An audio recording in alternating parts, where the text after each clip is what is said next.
Welcome back to सियासी शतरंज। अपने मेहमानों का एक बार फिर मैं तारुफ करवाता चलूँ। मेरे साथ मौजूद है पीटीआई के सेनेटर हुमायूं खान मोमन साहब, थैंक यू सेनेटर साहब। उसामा रजी साहब फ्रॉम जमात इस्लामी, बहुत बहुत शुक्रिया उसामा साहब। शर्मिला फारूकी साहब फ्रॉम पाकिस्तान पीपल्स पार्टी, बहुत बहुत शुक्रिया शर्मिला साहबा।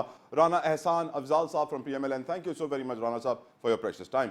गुफ्तगू का आगाज जमात इस्लामी से। उसामा रजी साहब, आपके लीडर तो कहते थे कि हम निज़ाम बदलने निकले हैं, सिस्टम बदलने निकले हैं, कुछ कर ना सके, इलेक्शन के रिजल्ट उनके फेवर में नहीं आए तो उन्होंने सियासत ही छोड़ दी। सर, सियासत क्यों छोड़ी सिराज साहब ने? वैसे बहुत शुक्रिया। आपका सवाल तो आपका बड़ा शानदार है कि निज़ाम बदलने निकले हैं।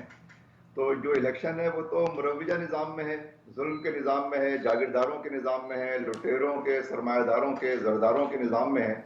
तो जब जमहूरियत जागीरदारों के और वडेरों के और जालिमों के शिकंजे में होती है तो उसमें जालिमी और जागीरदारी मुंतखब होते हैं या उनके बेनिफिशरीज मुंतखब होते हैं। उसमें आम आदमी के लिए कोई जगह नहीं होती। आम आदमी तो जमात इस्लामी जैसी मिडिल क्लास पर मुश्तमिल पार्टी के जरिए सामने आता है और वो उसकी बुनियाद पर सियासत करता है। लिहाजा ये भी एक बहुत बड़ी जमहूरी स्पिरिट है कि उन्होंने पार्टी के सामने इस्तीफा रखा है कि हम इस मुरव्वजा निज़ाम में रहते हुए पार्टी को वो कामयाबी नहीं दिला सका कि जो इसको मिलनी चाहिए थी, और उन्होंने रजाकाराना तौर पे जो अपना इस्तीफा पेश किया है। कोई दूसरी नजीर ही नहीं है इस मुल्क में ऐसे सियासी और जमहूरी रवैये की। कोई धांधली का जवाब पार्टी का लीडर इस्तीफे से। सर, धांधली का नहीं जवाब करता। इस्तीफे से उसामा साहब, जी धांधली का जवाब इस्तीफे से, ऐसी नजीर भी नहीं है सर। नहीं, इस मुल्क में धांधली का जवाब इस्तीफे से नहीं है। धांधली का तो मुकाबला करेंगे। सियासत में उन्होंने पार्टी से इस्तीफा नहीं दिया है, जिम्मेदारी से इस्तीफा दिया है, इमारत से इस्तीफा दिया है। और दुनिया में ये एक मारूफ तरीका है। तमाम मगरबी जमहूरियतों में भी जो डेमोक्रेटिक पार्टीज हैं उनकी लीडरशिप इंतखाबात में नाकामी के बाद पार्टी के सामने अपना इस्तीफा पेश करती रही है। ठीक सर। जमात इस्लामी में भी ये रवायत रही है, पहले भी काजी हुसैन अहमद ने इस्तीफा पेश किया है। तो ये कोई ऐसी गैर मामूली, ये तो एक जिसको अप्रिशिएट करना चाहिए और जिसको जिसको काबिल तकलीद रवायत बनाना चाहिए, ये तो उस तरह का तर्ज अमल है। ये तो दूसरी पार्टियों से मुतालबा करना चाहिए कि आपके यहाँ इस तरह की कोई जमहूरी रवायत क्यों नहीं पाई जाती। राइट, आप जमहूरियत की बात करते हैं और अपनी पार्टी के अंदर जमहूरियत का गला घोंट देते हैं, और ठीक, सब अपने जो है वो जमहूरियत का पहाड़ा भी पढ़ रहे होते हैं माशाल्लाह से। राइट। उसामा साहब हमारे साथ रहिए। शर्मिला साहिबा, 20 लाख बैलेट पेपर्स रिजेक्ट हुए हैं। बहुत सारे हलके ऐसे हैं जहां रिजेक्टेड वोट्स की तादाद जो विनिंग वोट्स हैं उससे ज्यादा है। यानी अगर वोट्स रिजेक्ट ना होते तो वो उम्मीदवार जीतते ही नहीं जो जीते। आपकी नजर में क्या ये सही हुआ? नहीं होना चाहिए था? इलेक्शंस फ्री एंड फेयर हुए? शर्मिला साहिबा। जी शुक्रिया जतोई साहब।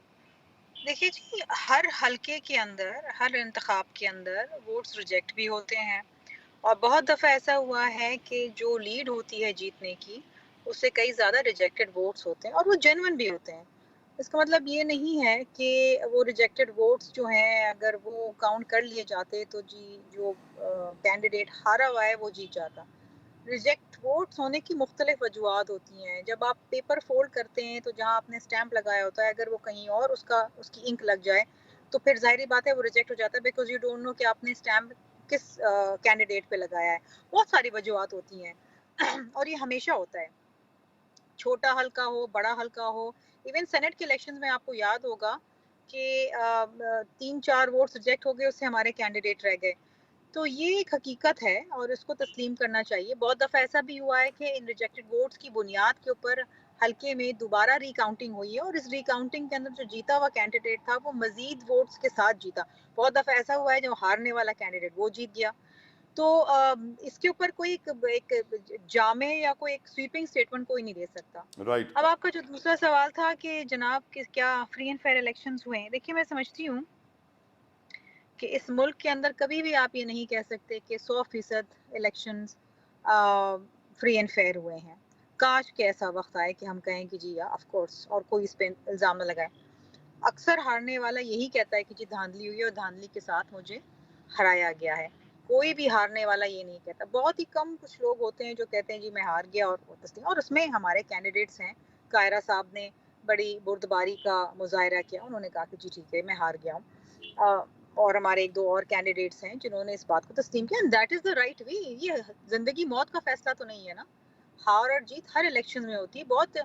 हर इलेक्शन में बड़े-बड़े बुर्ज भी गिर जाते हैं, कुछ नए चेहरे भी आते हैं, Right. और Right. I think this is part of the process. ठीक. बट बाय एंड लार्ज देखिए इलेक्शन जो कहा जा रहा था कि सिक्योरिटी हालात सही नहीं है, नहीं होने चाहिए, या ठंड ज्यादा है, नहीं होने चाहिए, इलेक्शंस हो गए एंड अल्हम्दुलिल्लाह. बाय एंड लार्ज पुरअमन इलेक्शंस हुए हैं. अल्हम्दुलिल्लाह. राना अब ऐसा. आगे की जानिब देखना चाहिए, एक Right. स्टेबल गवर्नमेंट आए और इस मुल्क के अंदर जो सियासी मुआशी गैर इस्तेहकामी है उसके ऊपर काम करें. बिल्कुल. मेरा अगला सवाल आपसे अगली हुकूमत और बिलावल साहब के ही ऊपर होगा, लेकिन पहले राना एहसान साहब कमिंग टू यू. आपकी नज़र में sir 20 lakh ballot papers reject होना, वोट्स रिजेक्ट होना वाज नॉर्मल, रेगुलर सर, कोई बड़ी बात नहीं है? ये देखें, पिछली दफ़ा कोई 10 करोड़ वोटर था और 16-17 लाख वोट्स रिजेक्ट हुए थे 2018 के इलेक्शन में. और अगर उसी परसेंटेज से देखा जाए तो इस दफ़ा तकरीबन लगभग 13 करोड़ वोट रजिस्टर्ड थे. 3 करोड़ 2.5 करोड़ राना से साहब, 3 वो एक करोड़. आम आदमी ने मुझे सर सड़क पे कहा था कि सबसे आसान तरीका होता है धांधली का, बैलेट पेपर के ऊपर एक और ठप्पा मार दो, वोट कैंसिल. मैं तो आपको एक आपको मिसाल दे रहा हूँ ना. अगर आज पिछली दफ़ा 16-17 लाख वोट रिजेक्ट हुए थे तो वोटर बढ़े, और इस दफ़ा अगर 20 लाख रिजेक्ट हो गए, तो ये आपको बता रहा है कि नॉर्मली वोट्स रिजेक्ट होते हैं एक आम इलेक्शन के अंदर. तो इसको आप बेसिस नहीं बना सकते कि धांधली हुई है. बहरहाल अगर किसी को कोई प्रॉब्लम है या किसी को लगता है कि धांधली हुई है, तो उसका जो हल है वो मीडिया ने तो नहीं निकालना, वो अपनी आवाज़ मीडिया में उठाए, लेकिन हल उसका इलेक्शन कमीशन ने निकालना है, इलेक्शन ट्रिब्यूनल से निकलना है या अदालतों से निकलना है. तो बिल्कुल हम इस चीज़ के साथ हैं कि वो अगर उसके पास कोई एविडेंस है, शवाहिद हैं, तो वो लेके जाए और उसको हक उसका मिलना चाहिए है. लेकिन देखें, हमने इस मुल्क में देखा कि 35 पंक्चर के इल्ज़ामात लगे जो कि झूठे निकले और उसके ऊपर माजरत भी नहीं की गई. 4 हल्के खुलवाए गए, वहां भी वो झूठे निकले. तो इल्जामात लगते हैं इलेक्शनों के अंदर, धांधली के लगते हैं. अगर किसी के पास एविडेंस है, उसके साथ ज्यादती हुई है, बिल्कुल उसको जो है उसको इंसाफ मिलना चाहिए. बाकी देखें, बात की फॉर्म 45 47 का बड़ा तस्करा है. तो फॉर्म 47 जो हैं वो पीएमएलएन के कैंडिडेट्स ने तो नहीं जारी किए, ईसीपी ने जारी किए. तो ईसीपी का उसके अंदर अगर एतराज़ात हैं तो उसका तर्ज अमल है, उसका तरीक़ाकार है, उसको वो फॉलो करें और अपना हक लें. हम उनके साथ खड़े. हमें भी एतराज़ात हैं. अब देखें, यहाँ मैं आपको एक मिसाल देता हूँ. जी.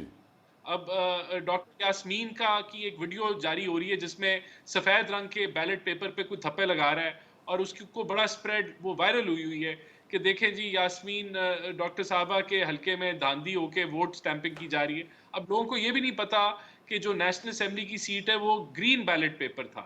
तो ये इस तरह बहुत सारा प्रोपोगेंडा चलता है. अगर कोई शवाहिद हैं, लोगों को बिल्कुल उनका हक मिलना चाहिए. ईसीपी दे, अदालतें दें, हम उनके साथ. राइट. सेनेटर हुमायूं साहब, आपकी नज़र में सर आप भी यही कहेंगे एवरेज सी बात है 20 लाख वोटों का रिजेक्ट होना?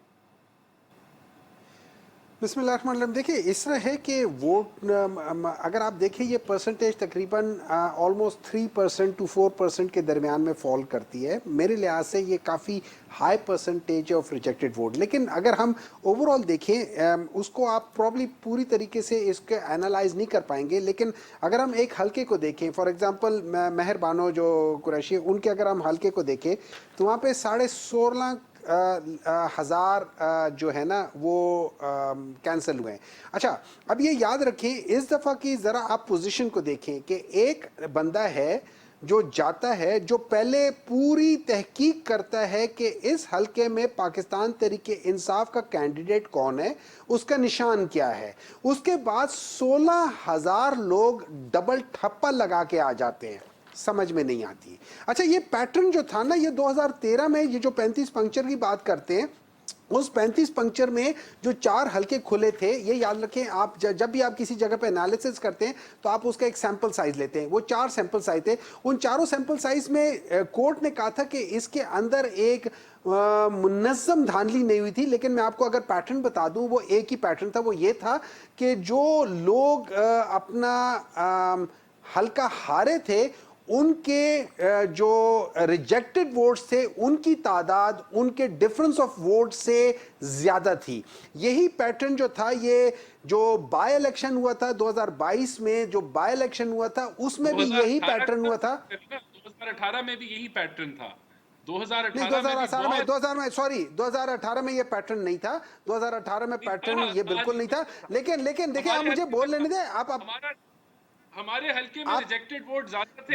भाईजान आप देखिए ना, आप एक काम कर लेना, जब आपकी बारी आए बोल लेना, मुझे बोल लेने दे, मैं अपना वो कर लूं, फिर आप कर लेना एंड आई कंटिन्यू सेनेटर साहब। ठीक है। अब इस तरह ये है कि जब हम ये सारी चीज़ें देखते हैं तो वहाँ पे कुछ चीज़ें, नंबर 2 हम ये नहीं कह रहे कि पाकिस्तान मुस्लिम लीग नून ने धांधली की है, हम ये कह रहे हैं कि जो पूरा प्रोसीजर हुआ है स्टार्टिंग फ्रॉम ब्रिंगिंग इन मियां नवाज शरीफ, ठीक है, और उसके बाद जिस तरीके से उनको सेफ पैसेज जिस तरीके से सारा हुआ है, सिस्टम ने धांधली की, आप कह रहे हैं सिस्टम ने उनको फेवर करने की कोशिश की है। लेकिन यहाँ पे वही वाली बात है कि अगर आप गौर से देखें तो वो याद आ जाता है, वो क्या है, वो हम्टी डम्टी वाली बात है कि they could not put Humpty Dumpty together again, वो वाली बात होगी, ठीक है। अब असल बात ये आ जाती है कि आगे क्या है।